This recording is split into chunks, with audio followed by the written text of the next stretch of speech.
common topic, and I would say it is one of the most common presentation of pediatric endocrinology in boys. That is with a combination of delayed puberty and low levels of gonadotropin. So we're basically going to focus on hypogonadotropic hypogonadism in boys. In most cases, we think that this is physiological, which is true. How many of these cases who come to you with hypogonadotropic hypogonadism are physiological in boys? Do you think? Percentage. Yeah. 80%. Above 80%. So if you talk about entire delayed puberty in boys, maybe 70% are actually having a self-limited delayed puberty, or what we say constitutional delay of puberty in growth. 10% will have a functional defect, 10% will have a permanent hypogonadotropic hypogonadism, and maybe 7 to 10% will have something like Klinefelter syndrome or a hypergonadotropic hypogonadism.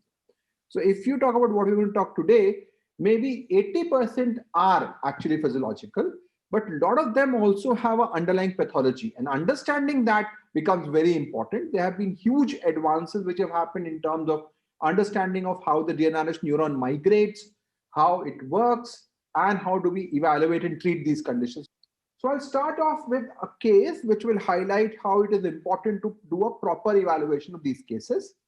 13-year-old boy who presented to us with complaints of delayed puberty had been evaluated outside and found to have a testicular volume of 3 ml, no pubic hair development. Parents were very concerned. So the doctor did some investigation and found a low LH and FSH level, and then did an MRI which showed a microadenoma. So Sayan, what do you think about this boy? Do you think this boy has a hypogonadotropic hypogonadism? So first is evaluation for delayed puberty shouldn't have been started in this case because the child hasn't become 14 years. Second is testis volume has increased. It is 3 ml. No pubic hair is normal because I don't expect the child at 13 years to, all the boys at 13 years to have a high LH and FSH. So the MRI is creating problems in this case. So this is a very, very classical picture because often boys are very concerned about delayed puberty and the parents go to the doctor and then they do the evaluation. Now this is hypogonadotropic hypogonadism, but everybody before puberty is hypogonadotropic hypogonadism. So we can say everybody who is pre-puberty is actually an impaired GnRH effect. No, this is a normal response for that particular age group. So why do we even need to do these investigation in this child is a big question, and that is causing all the confusion. Now 7% individuals will have an incidental lesion on MRI on pituitary, and again that is not required. So this is an overkill which happened in this case and caused confusion. So best would have been, as Sayan said, wait and watch. He is already having a TB of 3 ml. What TB do you think suggests that you are not permanent HH? So when you talk about congenital hypogonadotropic hypogonadism, what is the usual testicular volume that you think of? It is around 1 ml. So 1.1 ml is actually found to have been, there are a lot of studies which are there, but 1.1 ml is considered to be the cutoff below which you should think of CHH, while beyond that it is more likely to be CTGP. So 3 ml is big from that perspective in that regard, because if it is congenital, you should have no testicular development at all. Now, second case, which is there, a 15-year-old boy with delayed puberty, testicular volume was 1 ml. There was no anosmia, of course. LHFSH was again same low, normal screening test and MRI. So what do you think in this case? 15-year-old boy, TB of 1 ml, no anosmia. What do you think, Sayan, in this case? So this is a case of gonadotropin deficiency. Yeah. The evaluation was done properly. No testicular growth almost. So this is most likely pathological. So this is pathological, and you think this is permanent or transient or self-limiting? So 1 ml most likely it will be permanent. So as I said, 1.1 ml, so it's like 1 ml is usually permanent.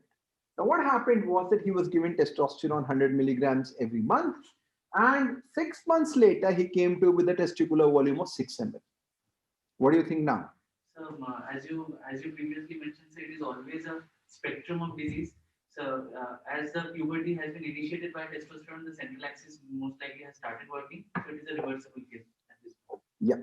So in this case, if you see, the most important that we are seeing is that there is a reversibility, and that reversibility is happening from a testicular volume of 1 ml.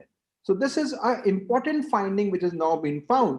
And every time I take this talk, people will ask me, how do you differentiate constitutional delay from a permanent hypogonadotropic hypogonadism? Now, what you need to understand is that there is a emerging understanding that CDGP or self-limited delayed puberty, the term we are using more now, today we're going to use that term because many may have normal growth also. So it's not essential that your growth will be very short.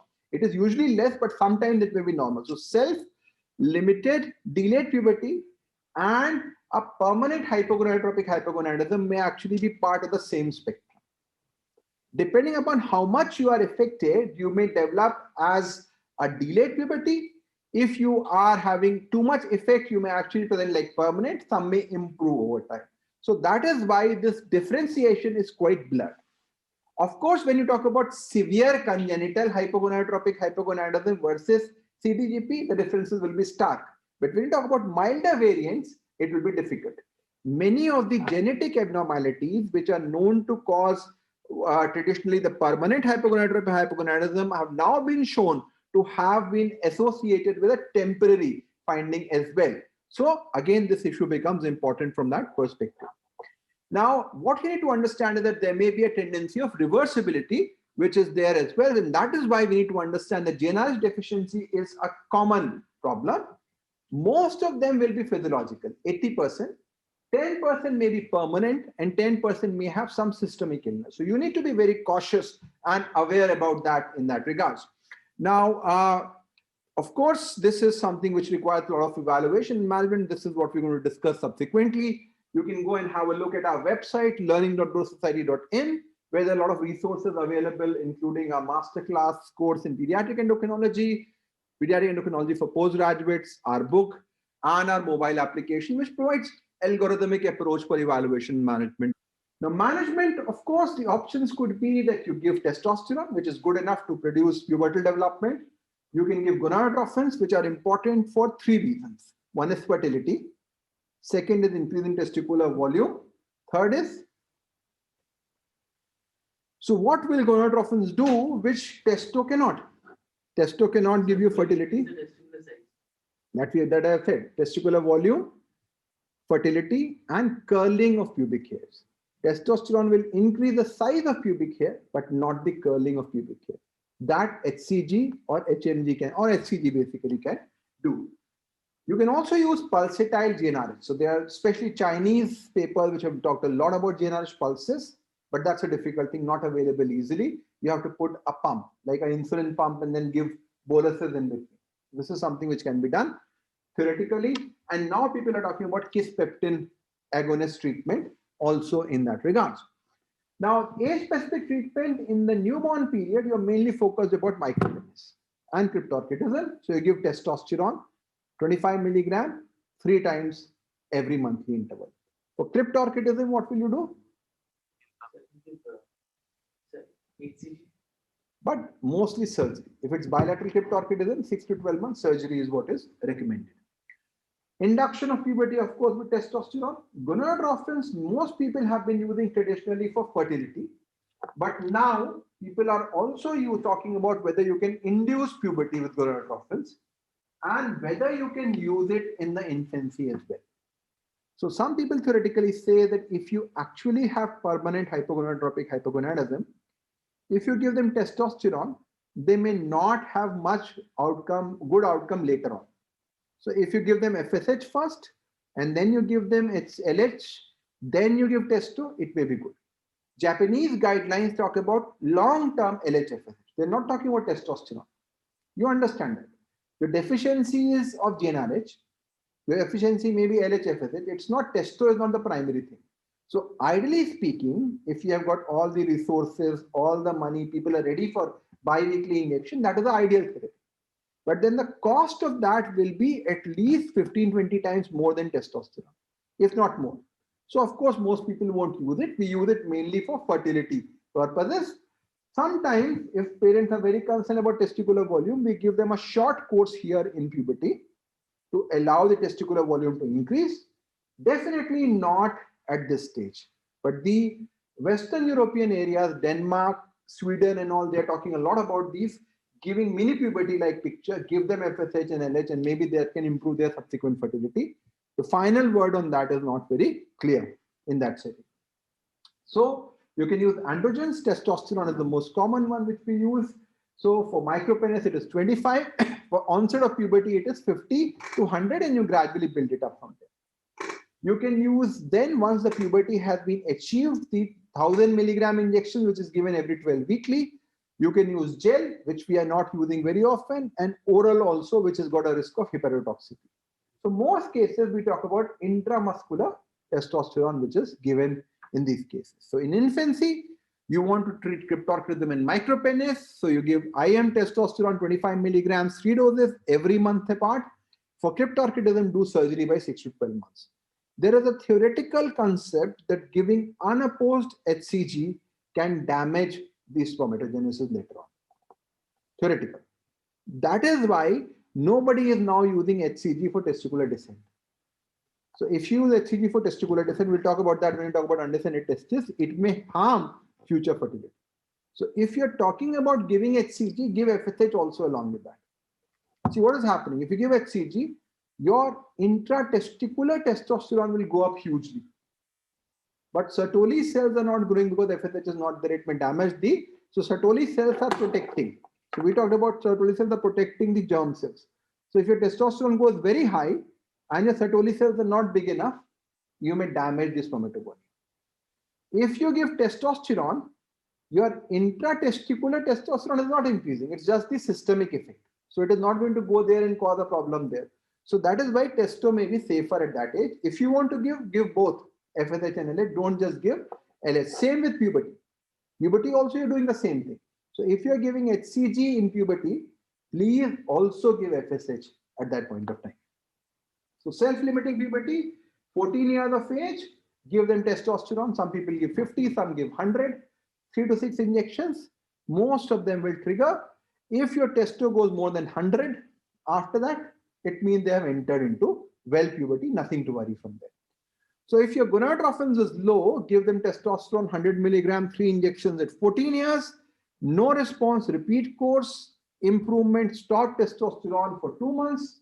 If the level is more than 100, it's usually CDGP. If it's still low, think of a permanent cause. So it's a hit and try. So this is the gold standard by which most people will give the diagnosis. What about permanent HH? Start treatment at 12. So if you have somebody with micropenis, with undescended testis history, with synkinesia, with anosmia, who comes to you at 12 years with delayed puberty, you will not say, okay, let's wait for 2 more years. No, it's very clear, it is permanent. So at 12 years, you can start. But here you will start at a lower dose, at around 25 to 50, because they have never been exposed to testosterone. There's a difference. CDGP people had been exposed to testosterone. So if you give them 100, it's okay. These have never been exposed. They may develop priapisms, they may develop problems, which we have seen also in that setting. And then you gradually build up to the adult dose, which is around 100 milligram weekly over a 3-year period. Follow up. If the testis size increases, it means that there is a reversibility which is happening. And you look at the testo at the last. So when you're given the injection, 1 month later, what is the testo? This will tell you whether your dose is good enough or not. Phallic size should increase, pubic hair will increase, but pubic hair curling will not increase because that requires HCG in that setting. Now, fertility options, very important. You can use GnRH pulses, you can use HCG. So as I said, HCG is as good as LH. No benefit of recombinant LH will be many times more costly than HCG. HMG again is good enough. You don't need to give recombinant FSH. There is no benefit so to prove in that regard. Usually by 6 months, you will have start developing sperms. Pregnancy in those cases will be around 12 months, 75 to 80% cases. But if somebody has prepubertal onset, so these will be mostly our cases, Kalaman and all those things. So they will have a poor response. Complete, they will have poor response. Pre-treatment with testosterone, poor response. But these all mean that they have a more severe disease. So there you have to be more patient. I have seen worse cases with zero count, zero, this thing improve very well. They might take up to 12 months, 18 months, but they will respond. So you have to be more cautious in that perspective and be more patient in that regard. So HCG, conventional is good enough. No role of recombinant HCG or LH. Initiation, stop testosterone. If you give testosterone, your spermatogenesis will anyway not happen. And HCG, so this is interesting. If you have an acquired cause, like a tumor, or radiation, HCG alone will be good enough in the initial phase because some FSH is there, part of there. So you give HCG and then monitor for testosterone. And if testosterone is not normal, you increase the dose. This is how you titrate that. HMG, again conventional, don't go for FSH, that is so much expensive in that regards. Initiate 6 months after HCG. So if you have a permanent cause like Calamin, I would say start right away. But if you have an acquired cause, you can wait 6 months after HCG if there is no response and start with 75 twice thrice weekly sperm count, and then you can build it up gradually from there. So start HCG 2000 units thrice a week, testosterone after 8 weeks. If it's less than 400, go up to 5000 and do a semen analysis. If it's 400 to 800, semen analysis after 3 months. If there are counts which are less than 5 million, add HMG. If there is no increase, increase dose. If nothing happens, nothing going to happen. You have to stop, think of ART options. If the sperm count is more than 5 million, plan for pregnancy. And if pregnancy happens and you want to go again after 2 years of pregnancy, continue HCG. Otherwise, you stop and add testosterone. So essentially, you have to start off with HCG and then gradually add HMG if required in that perspective. So I think this has been a very extensive talk on a very complicated topic. The key things I would say from this talk would be that first of all, 80% of impaired GnRH effect are actually constitutional delay of puberty and growth. So if your TV is more than 1 ml, if LH is more than 0.2, testo is more than 20, inhibin is more than 100, this is CTG. Don't be too dogmatic. They can change over time. Give a treatment course and respond. Second, no role of HCG in testicular descent. If you want to give HCG in the newborn period, in the mini puberty period, give along with FSH. Because main benefit of mini puberty, I said, was on fertility, not on testosterone. So you give FSH, then HCG. If you want to start HCG as pubertal induction, give FSH first and then go ahead with HCG. For pregnancy, acquired causes, HCG alone will be good enough. If it's congenital, you have to start both of them at higher doses. Even with a very congenital form, no treatment, very bad situation, previous testosterone, there's a good chance of fertility, 70-80%. So don't be disheartened in that setting. The fertility will be achieved in that setting. So this, I think, would be the main